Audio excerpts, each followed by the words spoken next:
அன்பான மேலான பெரியவர்களே, சகோதரர்களே, ஒரு மனிதர் தொழுகையை டிலே பண்றாருன்றா விளங்கிக்கோங்க. நீங்க வெறுமனே தொழுகையை டிலே பண்ணல, உங்களோட புள்ளையோட கல்யாணத்தை டிலே பண்றீங்க, உங்களோட வியாபாரத்துல கிடைக்கிற பரக்கத்தை டிலே பண்றீங்க, உங்களோட ஒரு கடை 2 கடை ஆகணும் அதை நீங்க டிலே பண்றீங்க, உங்களுக்கு சொந்த ஊடோன்னு கெட்டவனும் ஆசையாகிக்கிறீங்க, நீங்க அதை பிட் போடுறீங்க. எந்த மனிதன் தொழுகையை முன்ன பின் ஆக்குவாரோ அல்லாஹ் அவருடைய துன்யாட எல்லா காரியத்தையும் முன்ன பின் ஆக்கிட்டுவார். உலகத்துல பட்டு மாயிண்டு போட்டுவார். தொழுகைகள் நேரத்துக்கு தொழப்படும். சஹாபாக்கள் நபி ஸல்லல்லாஹு அலைஹி வஸல்லம் பல சந்தர்ப்பத்துல வந்து கேட்பாங்க, யா ரசூலல்லாஹ் நிறைய அமல் சொல்லி தாரீங்க, இதுல ஆக சிறந்தது எதுன்னு சொல்லுங்க, அப்ப எங்களுக்கு நிறைய அதை செய்யலாம் தானே. பல கட்டத்துல நபி ஸல்லல்லாஹு அலைஹி சொல்லி கொடுத்து என்ன தெரியுமா? அஸ்ஸலாத்து அலா வக்திஹா, அஸ்ஸலாத்து லிவக்திஹா, நேரத்துக்கு தொழுகிறது, டைமுக்கு தொழுகிறது, அஸான் சுன்னத்தோட தொழுகிறது நபி ஸல்லல்லாஹு அலைஹி வஸல்லம் சொல்லி கொடுத்தாங்க. இன்றைக்கு எந்த ஃபஜ்ருடைய தொழுகைக்கு மாச கணக்கு நாங்க பள்ளிக்கு வந்து தொழுது இல்லையோ அந்த ஃபஜ்ருடைய தொழுகையை பத்தி நான் பேசுறேன்.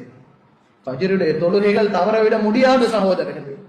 எங்களுக்கு ஒரு ஏர்போர்ட் போறதுக்கு 3 மணிக்கு எழும்பி போவேலும் வேண்டாம், எங்கட புள்ளைகள ஸ்கூலுக்கு வெள்ளனைக்கு ஏர்லியா எழும்பி போகலும் வேண்டாம், எங்கட மத்த காரியங்கள் எல்லாம் சரியா செய்யலும் வேண்டாம். ஏன் எங்களுக்கு ஃபஜ்ருக்கு பள்ளிக்கு வரையில சகோதரர்கள். உலகத்துடைய அனைத்து காரியத்துக்காக வேண்டிய தொழுகையை நினைச்ச மாதிரி நாங்க அட்ஜஸ்ட் பண்றோமா இல்லையா? ஒரு ஆள் பள்ளிக்கு வரல இஷாக்கு, ஏன் பள்ளிக்கு காண மாட்டான்? சரியான தலைவலி இருந்துச்சு, அதனால தான் நான் பள்ளிக்கு வரல. ஒரு மனுஷனுக்கு உண்மையிலே நோய் இருந்தால் அவர் வீட்டுல தொழிலும். 2 காரணம். முதலாவது மரம், கடுமையான நோய், அவரால் ஏலாம் அந்த டைம்ல வீட்டுல தொழிலும். 2வது ஹவுஃப், பயங்கரமான பயம், வீட்டுல இருந்து வெளியே வந்தா அவருடைய உயிருக்கு ஒரு ஆபத்து, இந்த கட்டத்துல அவர் வீட்டுல தொழிலும். இந்த 2 கட்டத்தை தவிர வேற எந்த ஒரு காரணத்துக்கு வீட்டுல சும்மா எங்களை தொலையலாம், எங்க கடைகளுக்கு சும்மா தொலையலாம், பள்ளிக்கு வந்து நாங்க தொழணும். எங்கட தொழுகைகள் மஸ்ஜிதுள்ளுக்கு இருக்கணும். இந்த 2 காரணத்தை வேற சும்மா நினைச்ச மாதிரி எங்களுக்கு கிடைச்சிடலாம் தனியை தொடர்ந்து கொலையலாது. மஸ்ஜிதுல தொழுகை நிறைவேற்றப்படும் சகோதரர்கள். இஷாக்கையும் பள்ளிக்கு வரல, லேச தலைவலி அறிஞ்சு சைத்தான் வரல.